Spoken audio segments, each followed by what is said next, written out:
Muito bem, no vídeo de hoje nós vamos conversar um pouco sobre Tomie, que foi o primeiro mangá do Junji Ito, publicado originalmente ao longo de 13 anos, entre 1987 e 2000.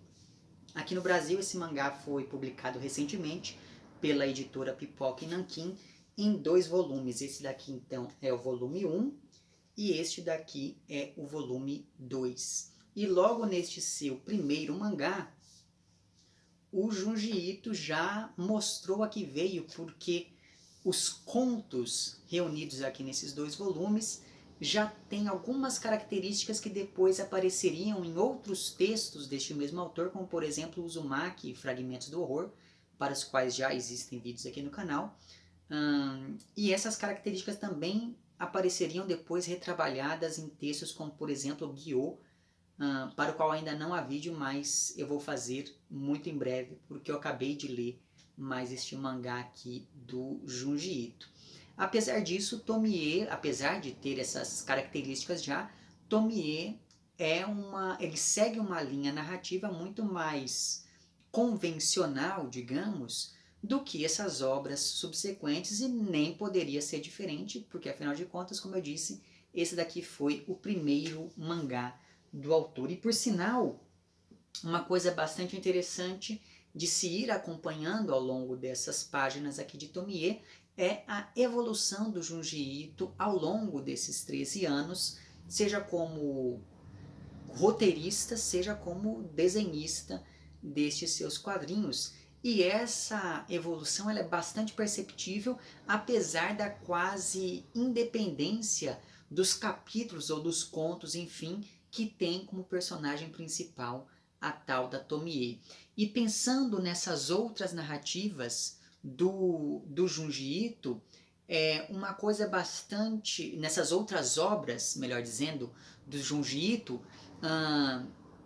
é interessante notar que Tomie fica entre aquele tema da atração quase obsessiva que nós temos em HQs como, por exemplo, Uzumaki. No caso de Uzumaki, você tem uma atração, uma obsessão dos personagens por espirais, e aqui em Tomie, essa atração obsessiva, ela tem como alvo principal a personagem título. Então, Tomie fica entre essa narrativa que trata dessas obsessões dos personagens e uma estética do fragmento que nós veríamos, por exemplo, lá em Fragmentos do Horror, porque cada uma dessas narrativas aqui é independente das outras, salvo algumas que compõem alguns arcos narrativos que são igualmente independentes do resto dos contos aqui compilados. E além do que, cada uma dessas narrativas parece representar apenas um fragmento, um momento da vida desses personagens em que aparece essa tal da Tomie aqui ao longo desses capítulos. E além disso, as habilidades, digamos, da personagem principal aqui me lembraram bastante de filmes como, por exemplo, O Enigma de Outro Mundo, que é aquele filme de 1983 do Carpenter. E essas referências ao cinema estariam também presentes, por exemplo, em Gyo, que é uma narrativa tão asquerosa que me fez lembrar lá daquele filme do Cronenberg chamado A Mosca, que é de 1986 ou 1987, não me lembro bem agora. Pois bem, postas essas coisas, Tomie é uma moça aparentemente normal, mas que acaba despertando a obsessão dos homens e a inveja das mulheres por todos os lugares por onde ela passa. Então, conforme as narrativas vão se sucedendo, a gente percebe que a Tomie é uma pessoa narcisista, perversa, manipuladora, cruel, cínica, mentirosa, egoísta, e ela está disposta a destruir literalmente qualquer pessoa que apareça no seu caminho e que a impeça de conseguir aquilo que ela mais quer. E o que ela mais quer é ser desejada, não para ter a aprovação dos outros, mas porque ela só consegue se enxergar, digamos assim, ela consegue apenas se amar, ela só consegue ser de fato na medida em que ela percebe que é alvo do desejo alheio. Então, quando ela vê que os homens estão dispostos a largar tudo, a matar e a morrer por ela, para agradá-la de alguma maneira, e quando ela percebe que as mulheres se sentem diminuídas com inveja ou com ciúme da beleza que a Tomie tem, é só nesses momentos então que essa personagem consegue se sentir satisfeita, se sentir bem consigo mesma, digamos. E esse estar bem consigo mesma já lhe basta para estar bem com qualquer outra pessoa, justamente por conta desse egoísmo que é uma das características principais dessa personagem. E isso é bastante interessante perceber esse contraste entre a beleza externa da personagem e esse interior tão complicado, digamos assim, que essa personagem acaba demonstrando ter em vários momentos ao longo da narrativa. E uma coisa curiosa é que a aparência da Tomie evoca, na maioria das vezes, uma imagem ligada à fragilidade e à passividade. Veja que eu falei na maioria das vezes, justamente porque a aparência dessa personagem ela muda conforme as narrativas se sucedem, mas aí essa mudança ela nem sempre se deve, por exemplo, à passagem do tempo. Na verdade, mais parece que essa mudança se deve às circunstâncias do que ao tempo, porque pelo visto o tempo não afeta, estranhamente, o tempo não afeta a Tomie. Porém, por baixo dessa aparência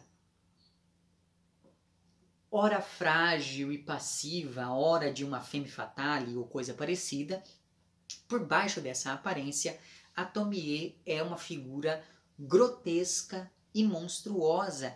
E isso acaba criando um contraste entre, ou melhor dizendo, isso acaba salientando o contraste entre o interno e o externo dessa personagem, entre o belo e o feio, entre o bom e o mal, que parecem conviver em um mesmo corpo ali, graças a esse contraste na aparência da personagem.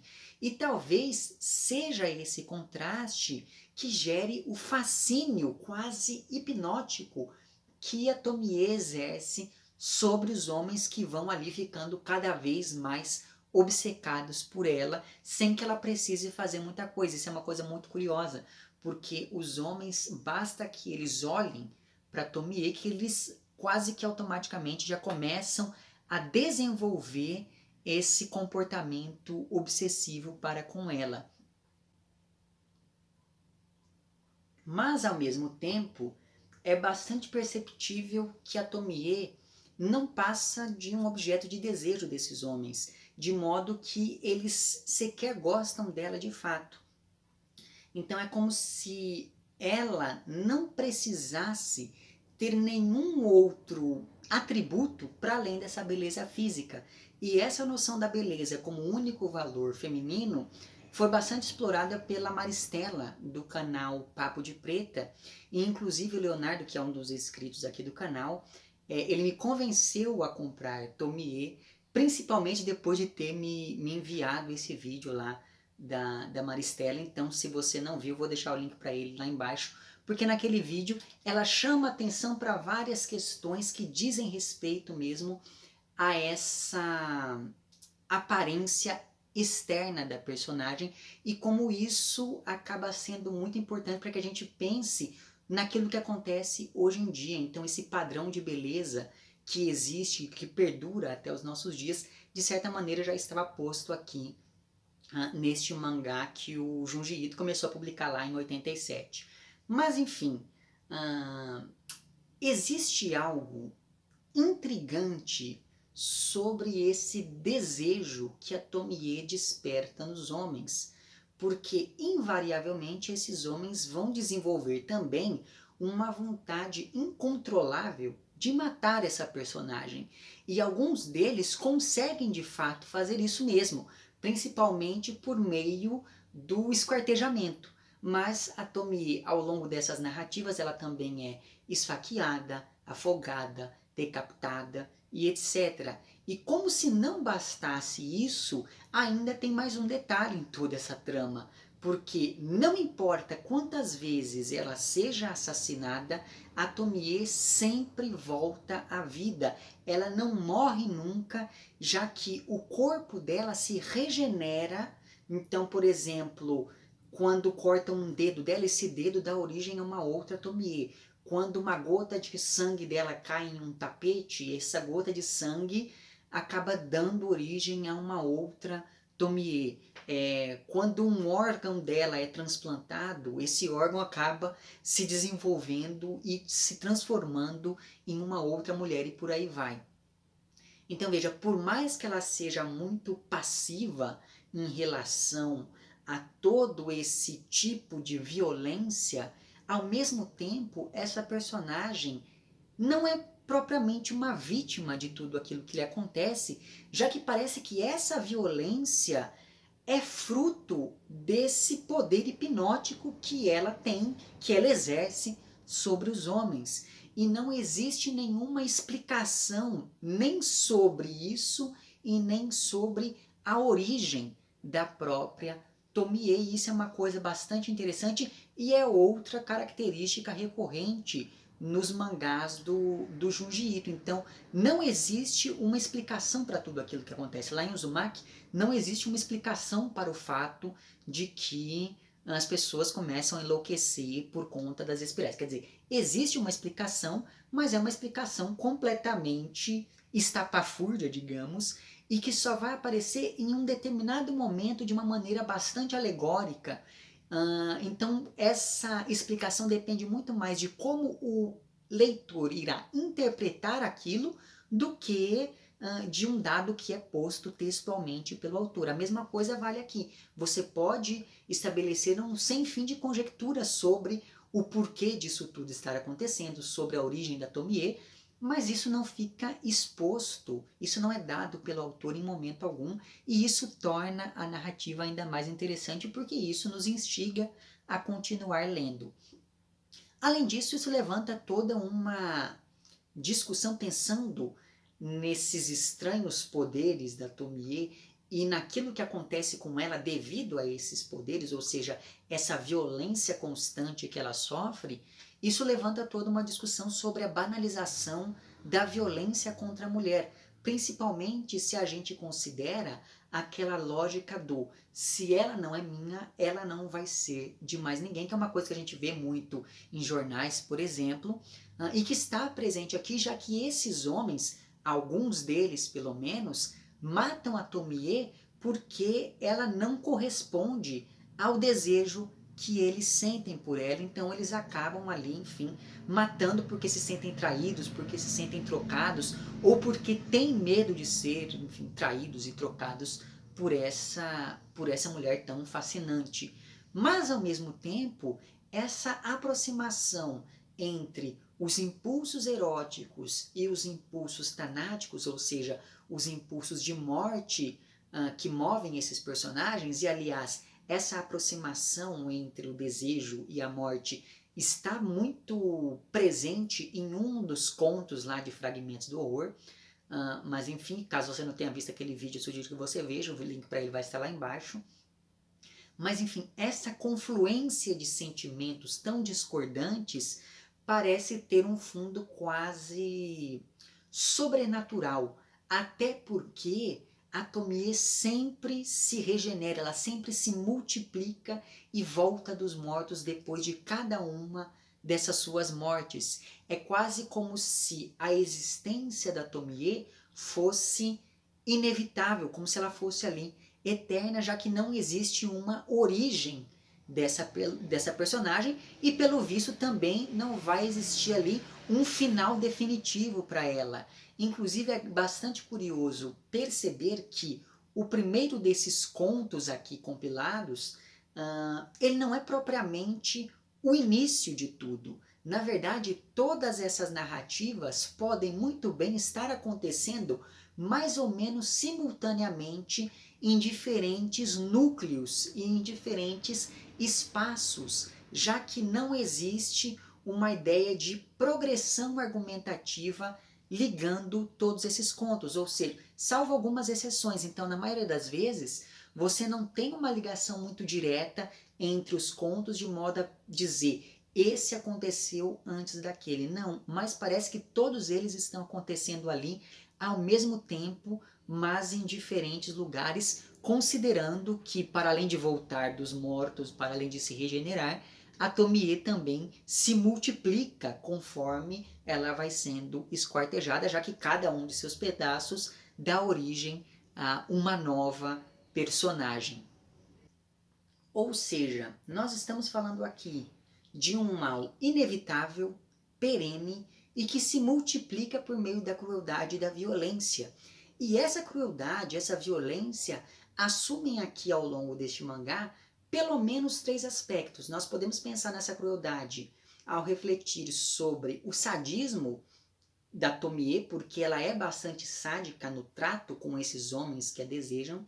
Nós podemos pensar na crueldade ao refletir sobre a violência dos próprios assassinatos, e nós podemos pensar na crueldade por conta das tentativas de matar as outras Tomies. Como eu disse, a Tomie ela vai se multiplicando, e as Tomies simplesmente não parecem conseguir viver em harmonia por muito tempo, e por isso elas sempre acabam tentando matar umas às outras.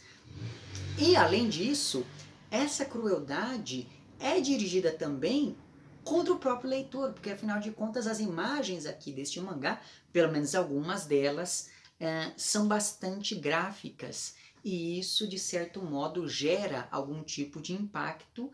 Então eu achei bastante interessante o modo como este impacto, essa violência gráfica, é algo que se reflete também nas ações desses personagens, principalmente lá da Tomie. Então, a crueldade que destrói o corpo dessa personagem nasce dessa deformidade moral, digamos, na falta de uma palavra melhor, que a afeta e que embaralha aquilo que é da ordem do belo com aquilo que é da ordem do grotesco. E sobre isso, além daquele ensaio do Victor Hugo, que é o Prefácio a Cromwell, que é um texto bastante conhecido desse autor, no qual ele fala um pouco sobre essas aproximações possíveis entre o belo e o grotesco, entre o sublime e o grotesco. Mas enfim, além desse texto, existe também um outro chamado O Grotesco, Configurações na Literatura e na Pintura, ou é na Pintura e na Literatura,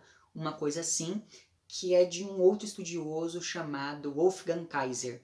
Pois bem, nesse texto, o Kaiser defende que o grotesco é aquilo que aparece como uma força que ameaça e que desestabiliza a ordem do cotidiano. E é exatamente isso o que vai acontecer aqui. Nós temos uma pessoa que está vivendo a sua vida normalmente, quando de repente surge a Tomie, que por meio desses traços sublimados que ela tem, acaba dando vazão ao grotesco. O Victor Hugo ele diz que o grotesco e o sublime não devem ser valores que se excluem, uma vez que os dois são utilizados para que a gente entenda e para que a gente represente a realidade ao nosso redor. E esse grotesco se liga aqui em Tomie ao medo, quando nós pensamos que essa personagem se multiplica e que ela volta à vida, e esse voltar à vida interrompe o equilíbrio e a ordem natural das coisas. Então isso causa uma sensação de estranhamento, um medo muito forte nos outros personagens, quando eles percebem que a Tomie simplesmente não morre e volta como se nada tivesse acontecido. E para além desse medo, o grotesco se liga aqui também à crueldade, quando a gente pensa nos assassinatos que se aproximam de uma noção catártica já que depois de um certo tempo, o próprio leitor já aprende que o melhor a fazer é não se juntar a essa tal dessa Tomie. E aí, como em um daqueles filmes em que a gente fica tentando dar conselhos aos personagens, a mesma coisa acontece, pelo menos a mesma coisa aconteceu comigo aqui. Conforme eu via que a Tomie estava se aproximando de determinado sujeito, eu falava, olha, é melhor você tomar cuidado com essa moça, porque, enfim, é melhor correr daí.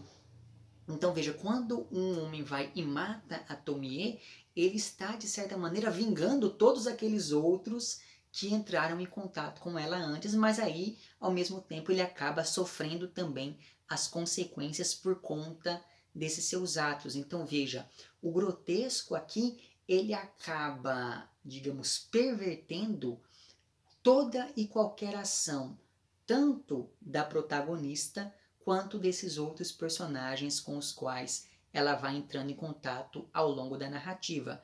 E assim nós chegamos então finalmente a algumas dessas histórias aqui. Evidentemente que eu não vou falar de todos os capítulos, eu vou chamar atenção apenas para alguns, porque me parece que esses têm algo de mais interessante para que a gente pense na configuração dessa narrativa maior que é Tomie como um todo. E daí, para poder fazer isso, evidentemente, deixa eu pegar aqui o volume 1, que eu vou começar por ele. Evidentemente que eu vou olhar aqui no sumário, porque eu não ia me lembrar do nome de todos os capítulos aqui de cor. Mas vamos lá. Os 3 primeiros capítulos, as 3 primeiras narrativas, que são Tomie, Tomie parte 2 e Subsolo, de certa maneira, esses 3 primeiros capítulos eles fazem parte de um mesmo arco, que começa com uma amiga da Tomie dizendo que ela está morta e que os seus pedaços foram encontrados em vários pontos da cidade. Evidentemente que isso gera uma comoção entre os alunos que estão ali falando dessa morte tão violenta, né? Eles estão ali reunidos na sala de aula depois do enterro da Tomie, mas eis que de repente a defunta simplesmente entra na sala como se nada tivesse acontecido, e pela reação dos colegas a gente percebe que a presença dessa personagem ali funciona como o Unheimlich de que falou lá o Freud, ou seja, a presença dela faz emergir algo que deveria ficar escondido. Isso porque, de alguma forma, a volta da Tomie revela o que realmente aconteceu para que ela tivesse uma morte tão violenta assim. E daí eu não vou entrar em maiores detalhes aqui, mas é bastante interessante pensar nessa noção freudiana para perceber como esses outros personagens aqui vão lidar com esse retorno, com esse regresso da Tomie, e nesse sentido a gente percebe que não é só medo do sobrenatural que eles têm quando eles veem que a moça voltou, mas aí novamente eu não vou poder entrar em maiores detalhes porque senão eu vou acabar entregando muita coisa aqui, e talvez seja mais interessante você ir descobrindo essas coisas ao longo da sua leitura. Mas enfim, ainda nesse mesmo arco, composto pelas 3 primeiras narrativas, uma moça é internada em um hospital com problemas nos rins. E o namorado dessa moça acaba se envolvendo com a Tomie, e a partir disso a vida dessa moça que foi internada vai virar um inferno, principalmente depois que ela recebe um rim que foi doado pela própria Tomie. E como eu disse em algum momento do passado, todas as partes do corpo da Tomie dão origem a uma nova personagem ali. Então imagine quais serão as consequências disso no caso de um transplante de órgãos, né? Enfim, então esse primeiro arco aqui me chamou bastante a atenção. Depois nós temos uma narrativa chamada Fotografia, que também é uma narrativa um pouco maior, que engloba aqui pelo menos 2 capítulos, mas enfim, aqui nós temos um arco que começa contando a história de uma estudante que ganha algum dinheiro das colegas ali de colégio, fotografando e vendendo as fotografias dos rapazes bonitos da escola. Até que um dia essa moça acaba tirando uma fotografia da Tomie. E daí em diante, a narrativa ela vai adquirindo contornos cada vez mais absurdos, cada vez mais exagerados e cada vez mais violentos, conforme a Tomie passa a perseguir essa moça para tentar recuperar essas fotografias. E nesse arco tem um trecho bastante interessante, porque o sangue da Tomie acaba caindo em um tapete depois que ela sofre uma das inúmeras violências pelas quais ela vai passar aqui.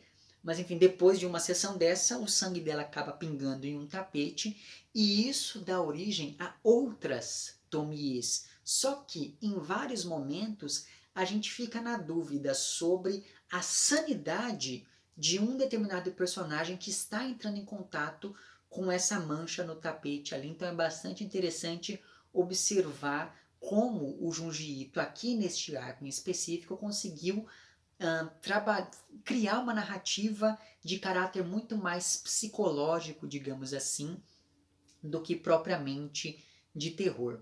Aí existe um outro conto aqui chamado Vingança, do qual gostei bastante também.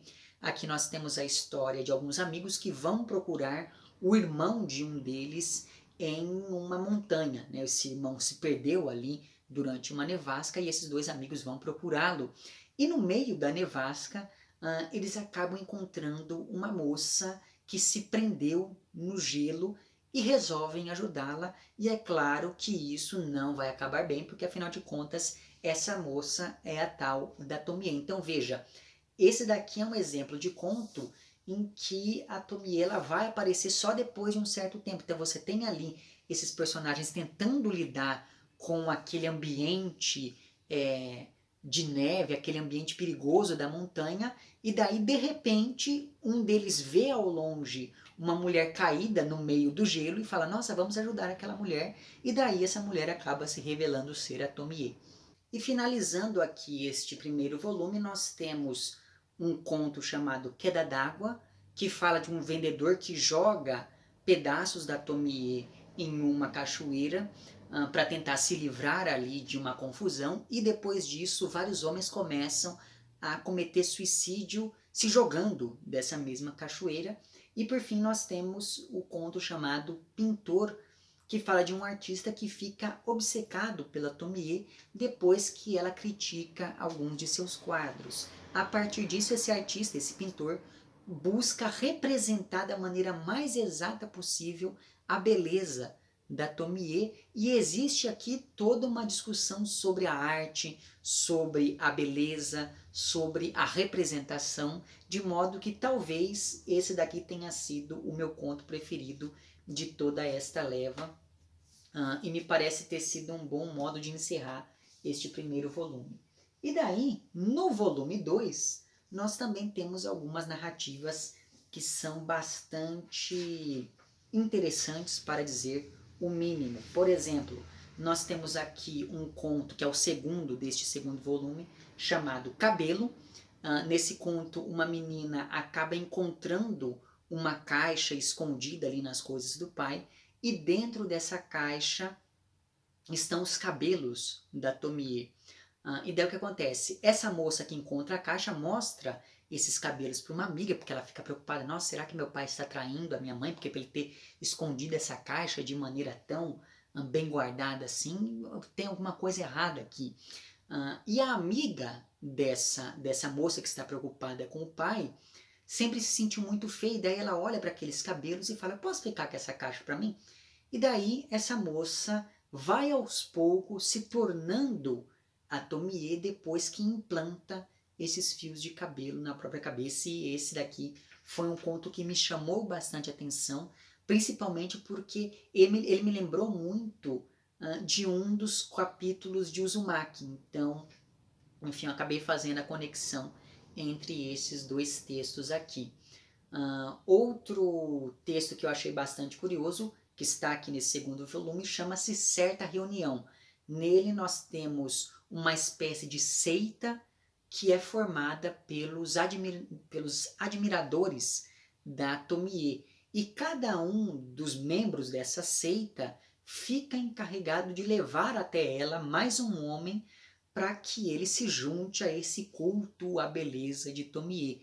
Só que um desses homens que são recrutados ali, um deles era tão apaixonado pela ex-noiva que acaba não gostando da Tomie. Então ele não entende como pode todos aqueles homens estarem apaixonados por aquela mulher se aquela mulher nem é tão bonita assim e, para além disso, ela é completamente intragável, insuportável.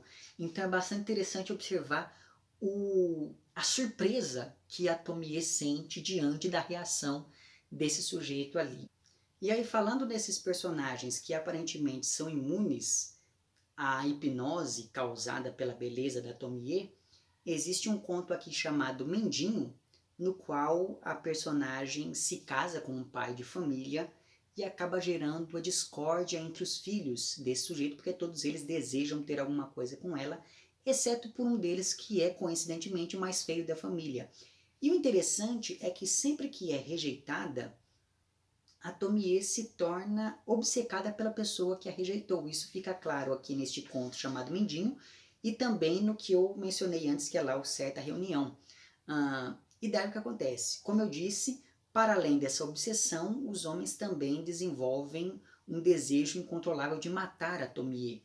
Pois bem, esses outros irmãos aqui acabam de fato matando a personagem, de modo que só restam os dedos de uma das mãos da Tomie, e cada um desses dedos dá origem a uma nova Tomie. Mas o dedo mindinho vai ter uma complicação que faz com que essa nova Tomie se aproxime daquele rapaz que rejeitou a Tomie original, e é bastante interessante observar essa mudança na narrativa. Isso é uma coisa muito interessante. Quando você pensa que aqui tem, sei lá, 20 histórias e todas elas falam da mesma personagem, fazendo as mesmas coisas, a gente pensa que isso vai se tornar algo cansativo, algo repetitivo. Mas aí narrativas como essa mostram que sempre tem algo a mais a ser dito a partir dessa premissa que é a mesma em todos os contos, e isso me chamou bastante a atenção. Outro texto do qual gostei bastante chama-se Adotada. Esse capítulo conta a história de um casal de mais idade que não tinha filhos e por isso adotou várias moças. Só que todas essas moças acabavam morrendo mais cedo ou mais tarde de um jeito muito misterioso, e isso gerou boatos na vizinhança, até que um dia a Tomie bate à porta desse casal e acaba sendo adotada por eles, e daí você vai ter que ler o conto para saber como que esses dois mistérios vão se aproximar aqui neste texto. Outro capítulo do qual gostei bastante chama-se Babá.